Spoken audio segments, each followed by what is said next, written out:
Welcome to the new family orientation. For you guys who are watching this as a recording, thank you for coming, and we're glad to have you here. So that sets the stage, and we'll continue on with what we're doing. Did everybody pick up a handbook when you came in tonight? Okay, because part of the thing that we'll be doing is going over this handbook. The purpose of this meeting is to acquaint you with the policies and procedures of Crossroads. All different homeschool groups do things different ways, and we just have specific policies and ways to do things that another group you might have been in is different. Or if it's your first year, it's going to be very different than what you're used to. So we want to make sure that you have all the information in your hand. Tonight's going to be sort of like drinking from a fire hose. There's going to be a lot of information that I give you, and it's going to be a challenge to remember it all. But I'll guarantee you that the answers, if you have a question, will be in this handbook, or you can email us at any time. So just remember that. Turn to page 2 in the handbook, and you will find the staff and personnel.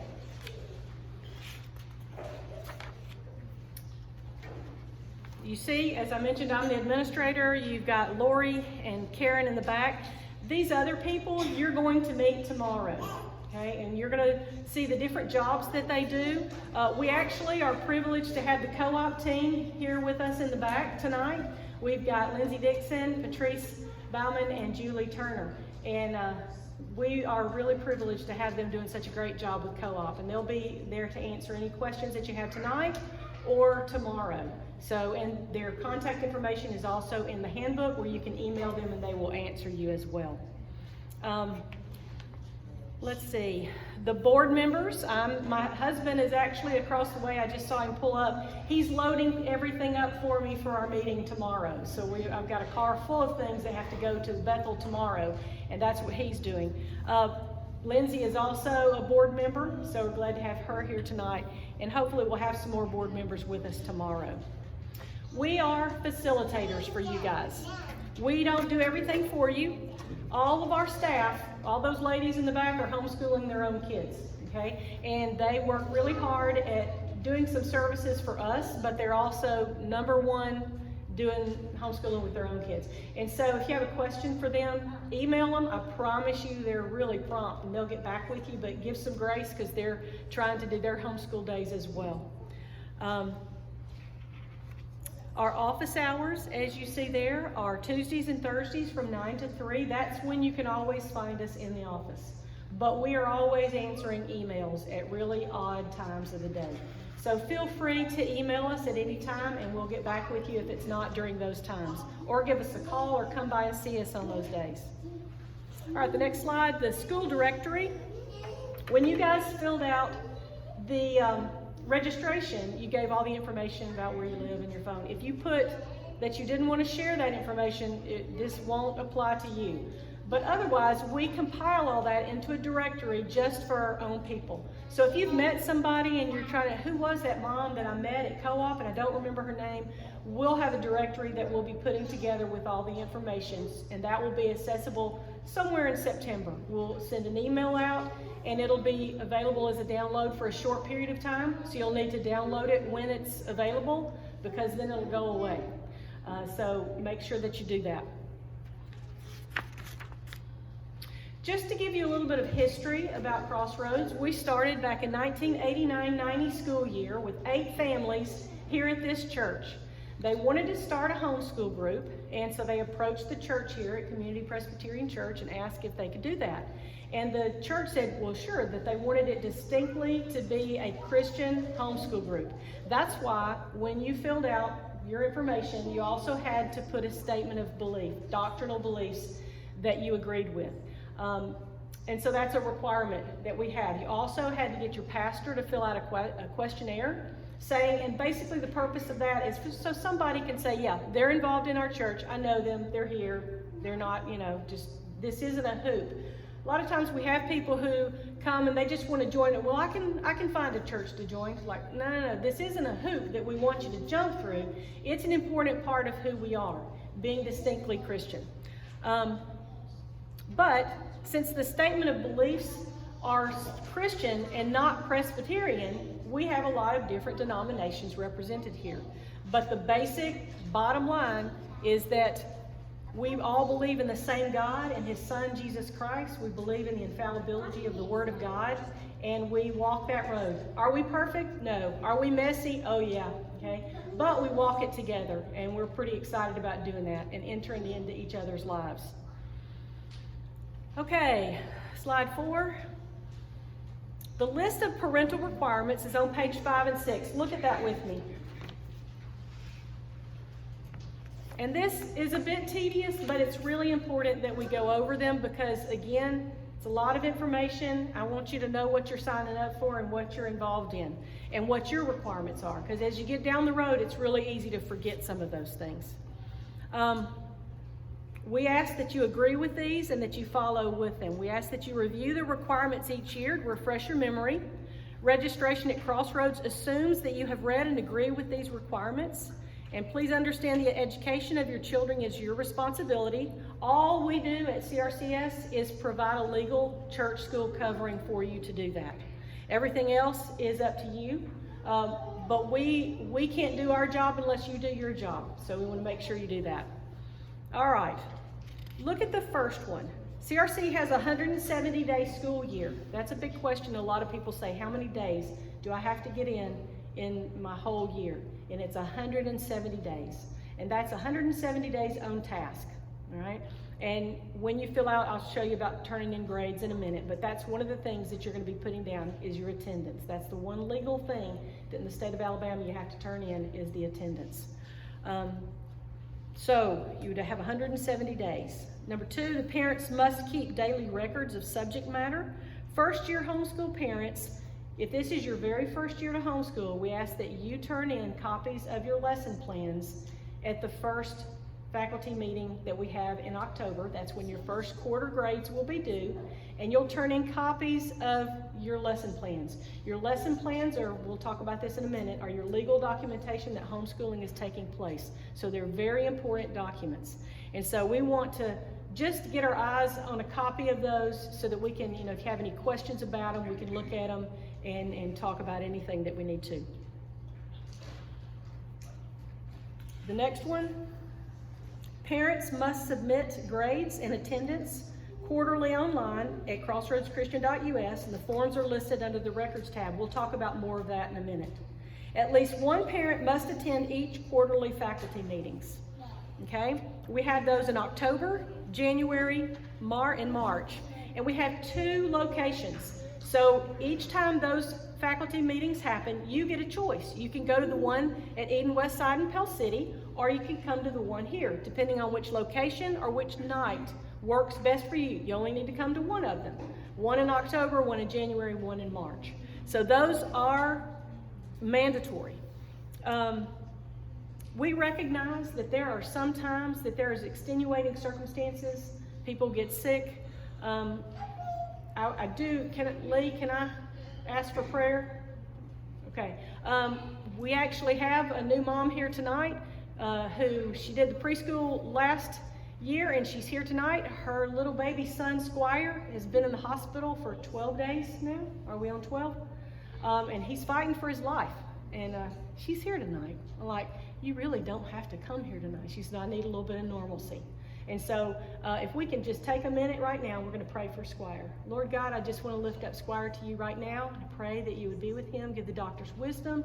Pray that you would help him to be able to breathe on his own, that you would just intercede and watch over him. In Jesus' name, amen.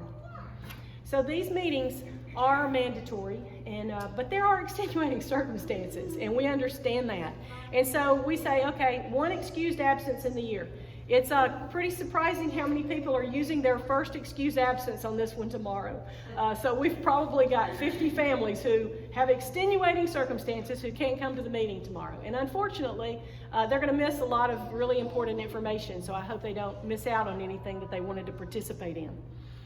So if you do have an extenuating circumstance come up for one of these, just contact us and let us know. That's all, okay, that we ask.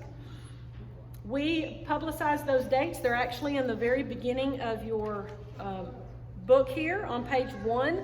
All of them are listed. So you see the first quarterly meeting in October, and then again in January, and then again in March. So I would recommend that you go ahead and get your calendar out, put those dates down, figure out which one works for you, and then plan on coming to one of those so you don't accidentally schedule something for one of those dates and it become a problem for you. Since parents are faculty members and children are students, we have ID cards that you picked up tonight. Okay, 7th through 12th graders, we have ID cards for them, and then we have one for the parents. So just make sure you pick those out. If you need, we only have one for the family. If you need a second one, just let us know. Okay, the next slide. Your tuition commitment is $40 per family per month. Normally it's 12 months for the year. You guys get a break your first year because some of you interviewed back in May and some of you interviewed Tuesday night. And so we didn't want people to start paying tuition,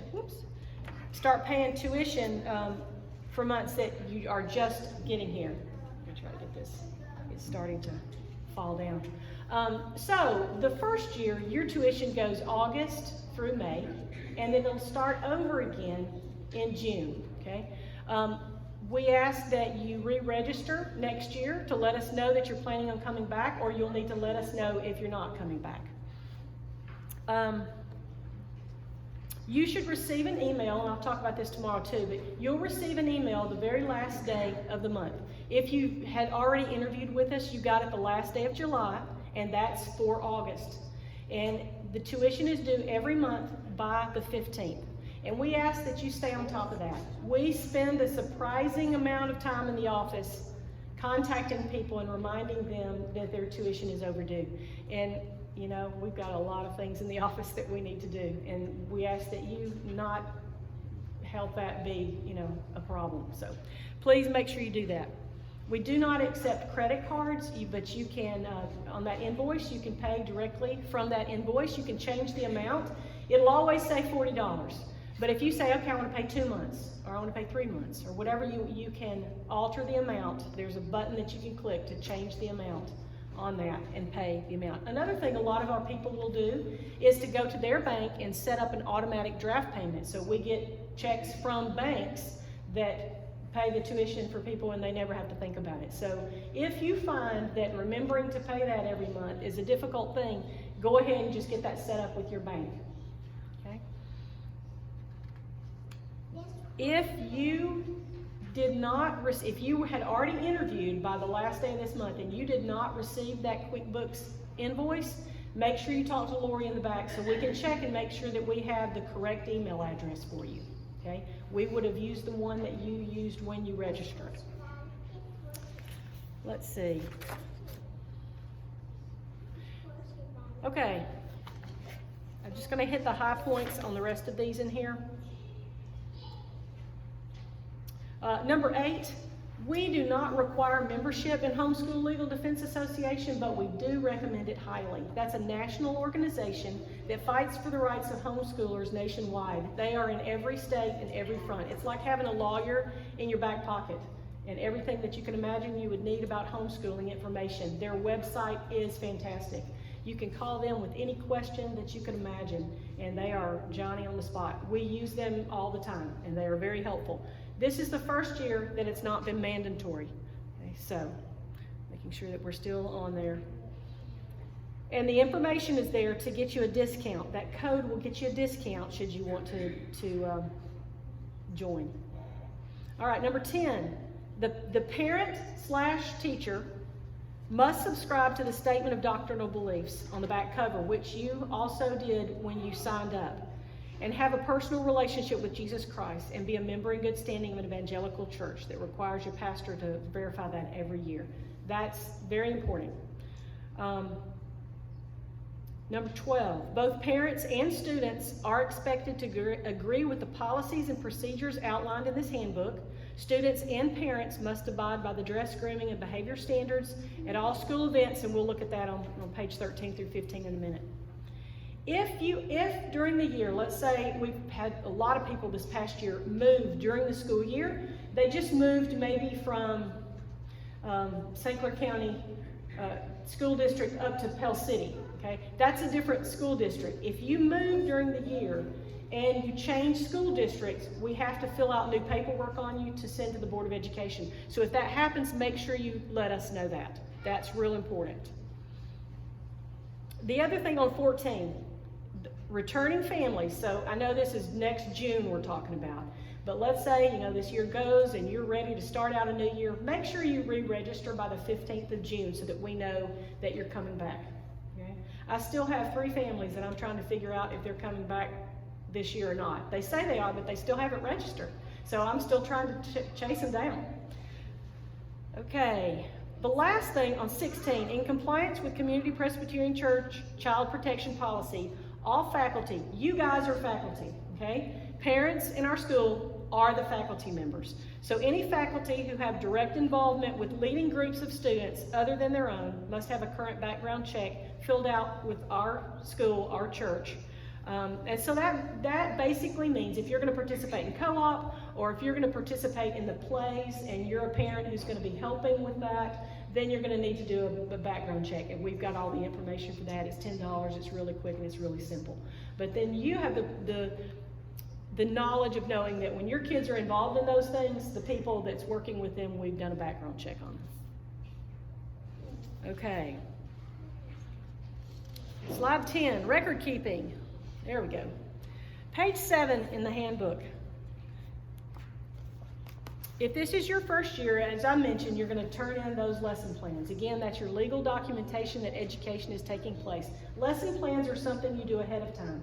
I recommend 2 weeks ahead of time in pencil because life happens. Things happen. I remember having a friend who, she was very digitally minded. This was probably 10 years ago when the digital type lesson planners were very brand new. And she had her whole year listed out, every subject laid out.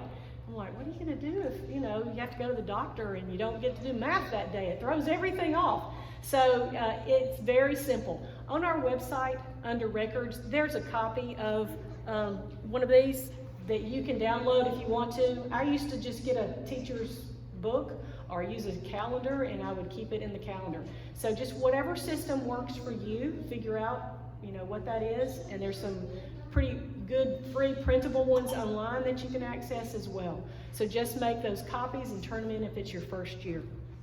But everybody needs to have lesson plans, okay? Because if anybody ever came and said, let us see what you're doing, then that's your information to be able to show them. When you're doing the lesson plans to turn in to me, try to be mindful of the amount of paper. We've had people turn in 11 by 17 sheets like stacks. It's like, oh, whoa. You just make copies of what you have, small amounts. Speaking of attendance, one question that comes up, can I be absent from homeschool? Yes, okay. If you have a situation that your student has to miss, that they would have missed in public school as well. I say that there's a death in the family, you have to go to a funeral of an aunt, and you have to travel, and you would have missed school. Okay, you can count that as an absent day. You're probably going to make the work up anyway. That's just kind of what we do because you're going to they need to catch up. But you don't have to count and make up that day in your 170 days. You can mark it as an absent. Okay. When you're thinking about your 170 days, we're not talking about Saturdays and Sundays. You've got plenty of time, 170 days. If you look at our calendar in the first of the book, we give way more than enough time from the beginning of school to when we end to get 170 days in. Way more than you would need, and lots of vacation times in between. So it's pretty easy to get that in. Let's see. Okay, quarterly evaluations. On slide 11, you have sample copies on page 20 of your handbook. Before, as I mentioned on page 1, you saw where the calendar is. And that's where you're going to see when are my grades due. Quarter 1 grades are due in October by the first faculty meeting. Quarter 2 grades are due in January by the second faculty meeting, and so forth. Quarter 3 is due by March, and quarter 4 is due at the end of the year. So your quarterly evaluations are going to be turned in then. And what you're going to do is on our website, under records, you're going to see, it'll say quarterly evaluation, and that's for everybody. So your first quarter, I just want to encourage you, when you sit down to do your quarterly evaluations, make sure you have all of your information with you. You've got the days that you started on your calendar, the day that you ended. You're going to have the grades, everything that you want to fill out. And just be very careful and look and read what it's asking for. We all the time have people where it says student name and the parent puts their name. It'll say what quarter, and if they're doing quarter one, they maybe if you're doing them late and quarter two is already up and it's the default, you have to change it to the quarter that you want to turn them in. So just be very careful and look at what you're filling out. There's always going to be a choice for a subject. When you do that, make sure you press the button for the subject, even if you did not do that subject, because one of the options will be did not do this subject. Okay, so just make a habit of checking all of click the box and see if it's something that you need. So what you're going to do in K through 6th grade, you're going to give A, B, C, no D's or F's, right? You don't give a D or an F unless your student is begging for a D or an F, and that would probably be attitudinally related. So in elementary, you're going to have that, and then in high school, 7th through 12th grade, you're going to give number grades, okay? So once you're going to fill those quarterly reports out. Once you're done and you submit it, you're going to get an email. Make sure that you open that email and you print what you just turned in. Either keep them digitally on your computer in a digital file for each of your students or a hard copy. I'm a hard copy kind of girl. So I would always print mine, and they're still actually in a file at my home. And my youngest is 22. So keep a record, keep a folder with those in there. Because when you turn in quarter 1, 2, 3, 4, what's going to happen is at the end of the year, you're going to fill out another form. But before I advance to that, let me tell you this one. Make sure that the grades that you give is an accurate reflection of your students' work. Okay? I will tell you that we cringe just a little bit when we get 100, 100, 100, 100, 100 on everything, okay? Because if you have a high schooler and the transcript says 100, 100, 100, it looks really odd, okay? Now, if they truly are making all 100s from an adequate reflection of the way you're grading them, that's fine. But just don't make it as a default. Oh, they did really good, we're gonna give them 100, okay? It needs to be an accurate reflection. Because that's the information that we're going to use to create a transcript, and that transcript is going to follow them for the rest of their life, and it needs to be accurate.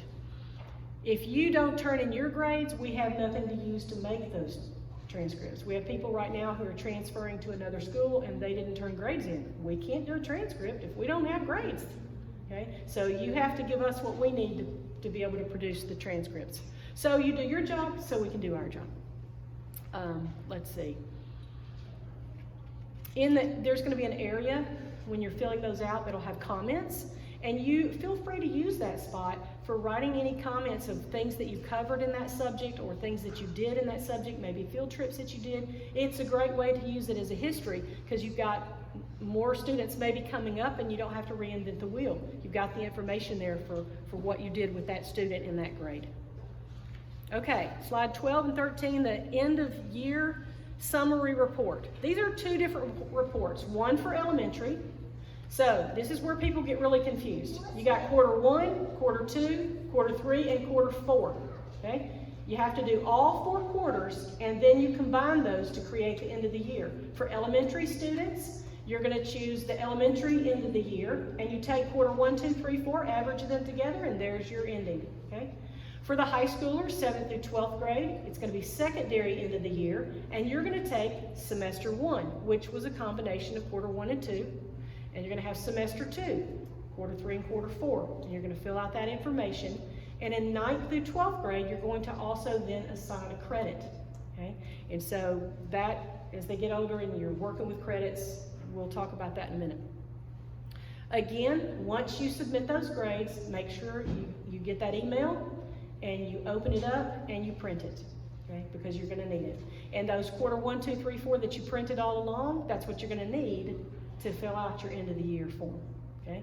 Now, We had a few people this year go, I moved and I know those grades are packed up somewhere in a box, but I can't find them. And we can send you copies of that because we have them digitally in Dropbox is the way we keep them. When you turn them in, we file them in your student's digital file, so we have access to them at any time. But, we'd rather not do that, so you try to keep copies. But we'll be glad to if we need to. Okay. Transcript, slide 14. Let's see, yeah, that's a transcript request. If you need a transcript for any reason for your students, some of you have high schoolers. There are several reasons why you might need a transcript. But if you need one, you go to our website and under records, there's a transcript request button. You fill out all the information, it comes to us, and we will send the transcript wherever you want it to be sent. Make sure that you give us a couple weeks to be able to do that, and make sure that all of your grades are turned in. Again, we can't create the transcript if we don't have the grades. Sometimes for sports we need transcripts, sometimes if you're going to do dual enrollment we need transcripts, and we need them up to date. So, Lori, any more on transcripts? She's our transcript queen back there. They need to know they're not all digitally just sent into a Yeah. When a lot of times we'll get people who, and these are families that have been with us forever, they'll say, hey, I need to get a copy of my kid's transcript. Okay, why? But does it need to be official? Because official, we just don't have a transcript sitting in your student's file. Transcripts are not created until they're needed. All the grades that you turn in, like for example, Lori has spent all summer taking all the 11th grade students, all 50 of them, and creating the transcripts of what they've had so that they know what they still need to graduate. And the parents are getting all of those forms tomorrow. And so they have transcripts, but until this time, they did not. So if you need a transcript, usually if it's going to be official, it has to be sent directly from us to the institution. And it's usually mailed. That's the way it's usually considered official. They don't want them emailed unless they tell us to email them. Otherwise, we always will send them via snail mail, and that's official. Okay? If you ever have the occasion to come and pick one up and you're going to deliver it, it's going to be sealed and Lori's going to sign it on the back, and it can't be opened until you deliver it officially to where it's going. So that's how the transcripts work. Okay. Testing, slide 16, page 8. We do not require testing at Crossroads, but we do offer it. We do Stanford Achievement Testing in the spring.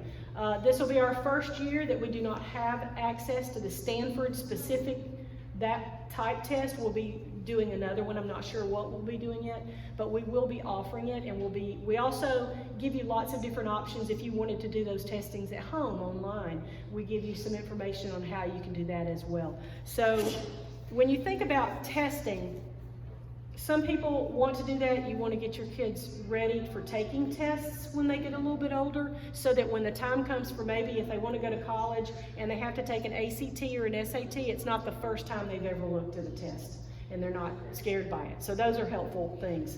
The ACT and the SAT are both college entrance exams taken by students in high school, perhaps as early as 10th grade. They're national tests given on specific dates throughout the year, and you can contact that particular brand. If you want to do ACT, just go to their website and they'll have all the information for the dates that they're going to be and the cost that it's going to be, and you can sign up to do that. If you do that, I recommend that you use the code that you see right there in that paragraph, 011846. That is our code. We are very blessed to be able to have a code. Homeschool groups generally do not have codes, but we've been here for 32 years, and we were lucky enough to get grandfathered in, and so we have a code. And what that means is if your student takes the ACT, I have access to those grades, and so therefore we will be able to put that score on the back of their transcript. Had a student last year who did not use that code. He just said, I'm a homeschooler. You are not a homeschooler. You are in a church school. That's really important to remember. You are in a church school in the state of Alabama. That's how you're schooling your children. So if you have a choice to say, am I homeschooling? No, you're in a church school. So on that test, he put that he is a homeschooler. And so I didn't have access. And when he wanted to do dual enrollment, he had to pay them to send the scores up to the university for him to be able to do the dual enrollment. And it was a big hassle, and it took quite a while for him to do that. So make sure you use that. In October each year, we administer the PSAT, which is the Preliminary Scholastic Aptitude Test, the National Merit Scholarship Qualifying Test, mainly to students in 10th and 11th grade. But it would only count for the 11th grade for them to be in that qualifying score. We have the sheet tomorrow for you to sign up if you want to sign your student up for the PSAT. It'll be at the administration table tomorrow, and you can do that. In April of each year, we give the ASVAB, the Armed Service Vocational Aptitude Battery, primarily for students in 11th and 12th, or we'll have some of our students who've already graduated come back and take that.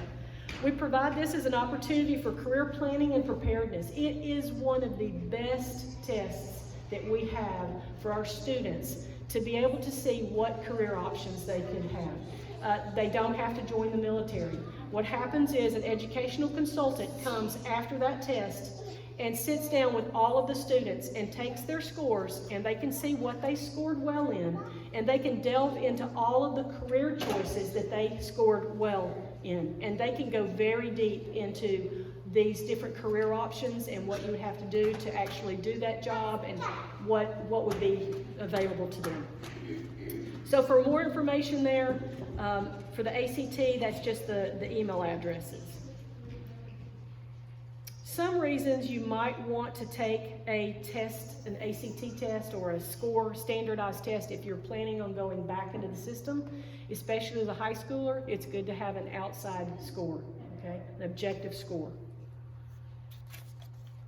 Okay, slide 17, graduation requirements, page 8 through 12 in the handbook. These things are dealt with in a seminar that I do, Homeschooling Through High School, August 16th at 7 p.m. We offer this seminar twice a year, and I go in depth in all of the topics surrounding how to homeschool a high schooler. And so graduation requirements that we have listed here are important to know, and just know that we'll be doing that in that seminar if you'd like to come. We'll also hold a Getting Your High School Student to College on September 6th. Tomorrow at the high school orientation meeting, I'll be going over the difference between our diploma and the Alabama State diploma, the high school diploma. As a church school, we do not use the Alabama diploma requirements. We provide the information for you because we think it's important for you to know, but we do not have to, and we do not want to use the state requirements. We have our own requirements, which are listed here on page 9. And you can see they're a little bit different. We don't require as many of some of the things because some of our students are able to do everything that you might want to do with an Alabama diploma. The reason you might want to do the Alabama diploma, if you're going to go to a state school, a 4-year state school, you look at what that school requires and then you follow accordingly. So as you get closer to your student in their high school years, those are the kind of things that you're looking at, and then that might dictate which diploma, how many of each thing you give. We only give the Crossroads diploma. Let's see, on page 10 and 11, curriculum, slide 18. We leave the choice of curriculum up to you, up to the parents. There's lots of options. On 10 and 11, you'll see all the different high school course possibilities. The possibilities are endless. There are some requirements, like you have to have a certain amount of sciences, a certain amount of maths, and those have to be a certain type of maths.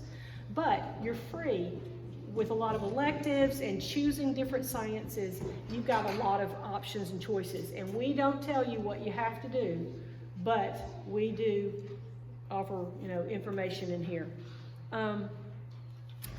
Something to know, just remember, virtual public school is not an option because it requires that you enroll in a public school, not a church school. So for our school, you can't be in a public online school at the same time. Okay, next one. These are some of the team members that I'm going to introduce to you tomorrow. Sally Albus is our activities director. Virginia Tillery is our team coordinator. You'll meet her. Courtney Wren, school-wide events coordinator. You won't meet her. She just had a baby last Friday. So we told her that, yeah, that's an extenuating circumstance. We'll let you miss this one. Christy Rosenose field trips, and Caitlin Rich is doing preschool, and she's actually here tonight. Raise your hand. Can you believe this? We got a brand new person. We just inducted her right. And tell us why that might be. She is a graduate from Crossroads. She and her husband both are graduates from Crossroads. So Caitlin, we're glad to have you, and thank you for being willing to be our coordinator for that. Okay, slide 20. Okay, Chatter Up, sign up system for field trips and activities. This is the most revolutionary thing we added to our homeschool about 3 or 4 years ago. This is the format that we use for you to sign up for all of the activities at Crossroads. And those will go live tomorrow afternoon. Right now, if you go to our website and you scroll down, you see a block of cheese that says Chatter Up, and there's a block of cheese. You click on that and it takes you to a page that has these two cute little graphics there. Those are 2 different collections. The one on the left, you're going to find all the activities that you will be able to participate in. All those activities right now are in our newsletter, and so if you've looked at our newsletter, you've seen what's available, and they'll go live tomorrow. They've been created. Sally will make them live after the meeting tomorrow. And the collection on the right is where you can purchase a yearbook. It's already live. T-shirts, there'll be school T-shirts that you'll be able to purchase. And as the year goes on, if your student is involved in our Crossroads choirs or plays, and you'll be able to pay your fees there, and when it comes time for them to actually do the play, the tickets will be available for sale on that collection as well. So, and it's a very, very easy system to sign up.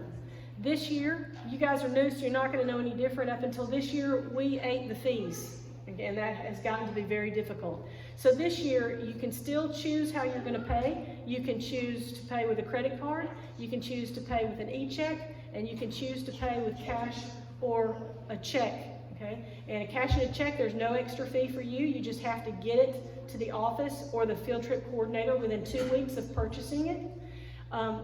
And if you use the e-check, which is our preference, it's a 59-cent fee for the whole transaction. So everything that the whole transaction, you got your whole order, it adds 59 cents. And then if you choose to use a credit card, it's the 59-cent transaction fee, and then a 3.5% of what your total is going to be.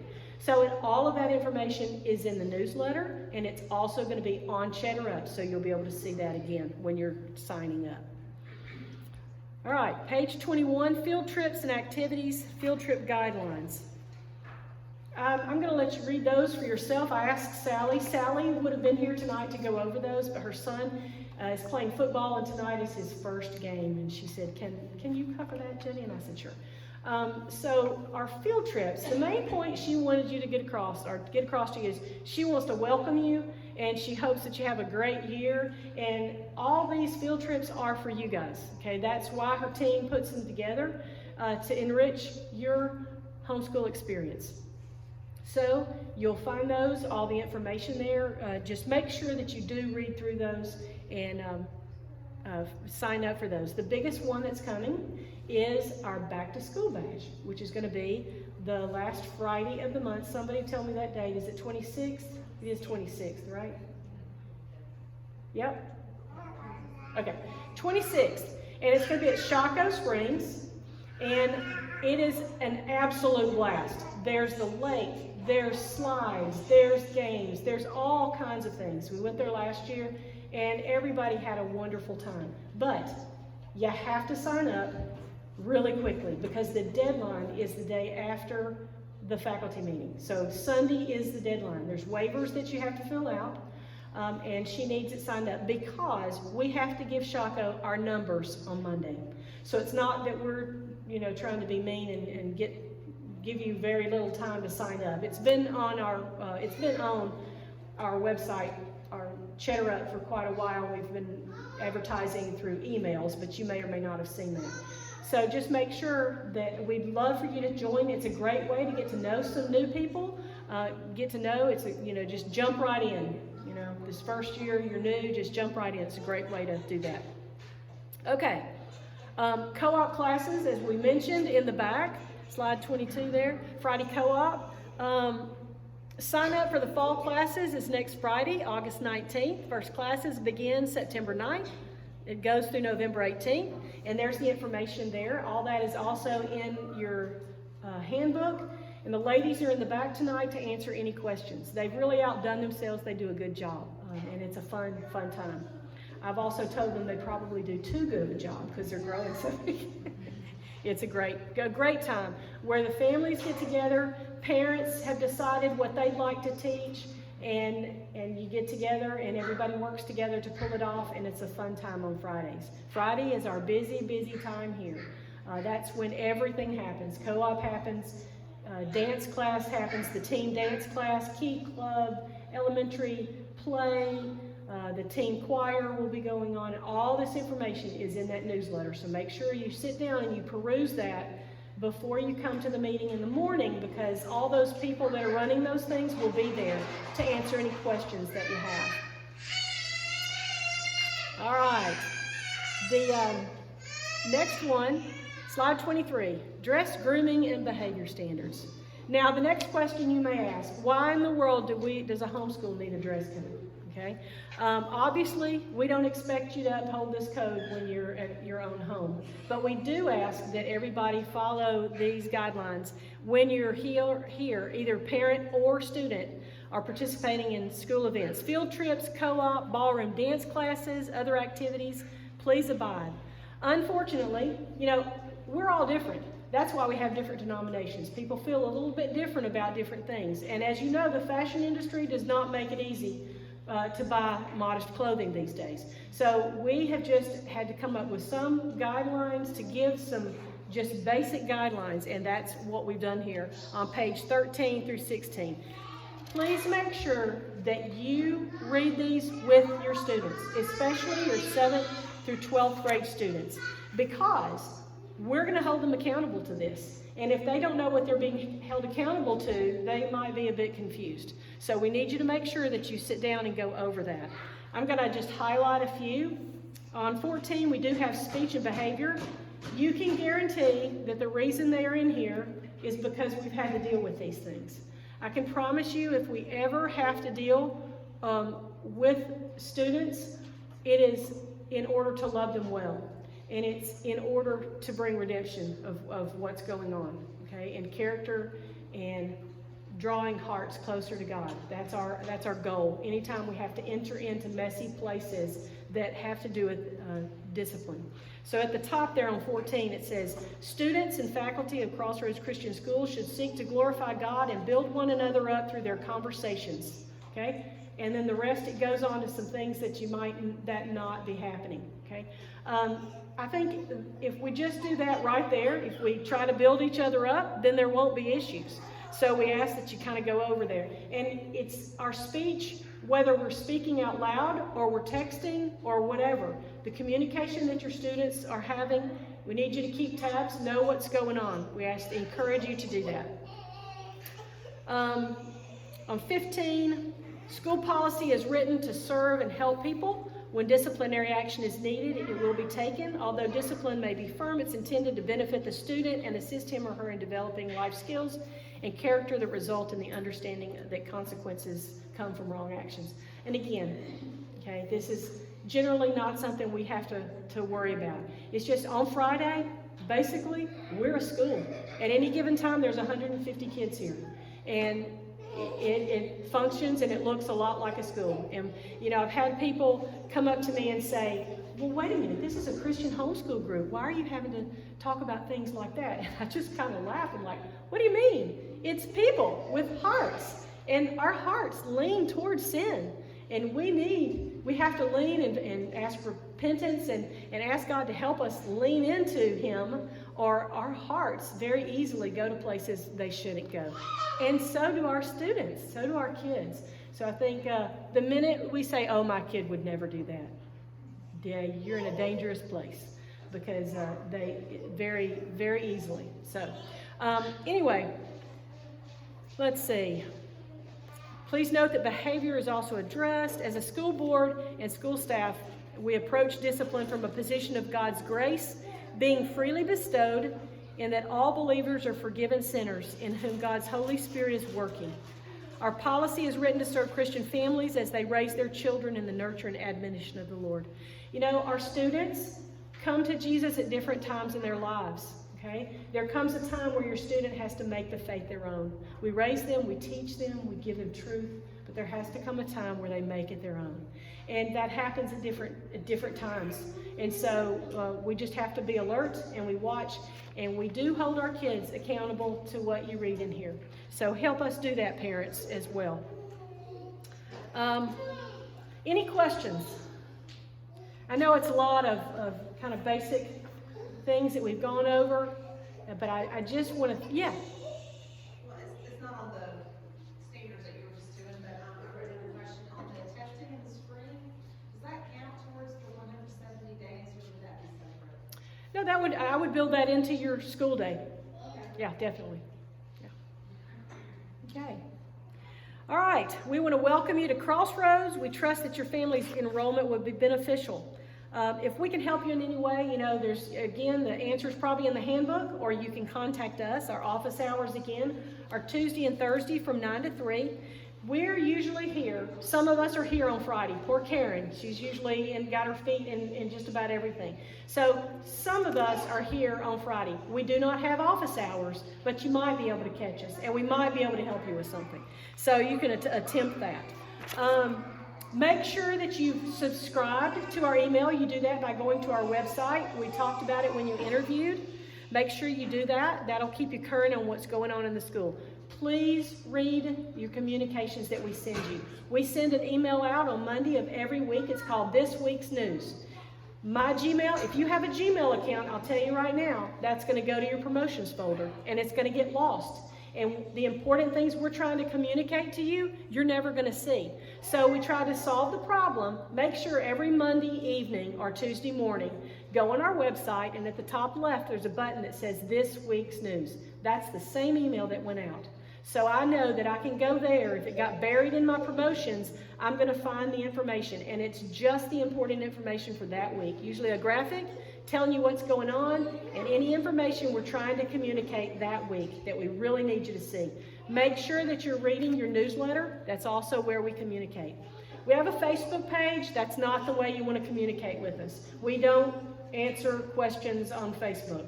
Send us an email at our email address, the office, and that's the best way to do that. We do have, there's a Crossroads CRCS Co-op Facebook page. You have to ask to join. If you're interested, you can do that. We also have a Crossroads curriculum buy and sell page where people sell their curriculum. You can look at it too. Tomorrow, we have the meeting at 10 o'clock at Bethel, just down the road. You keep going down Highway 411. And then there's the mandatory high school meeting at 11:30 for 9th through 12th graders and one parent. That is going to be really important.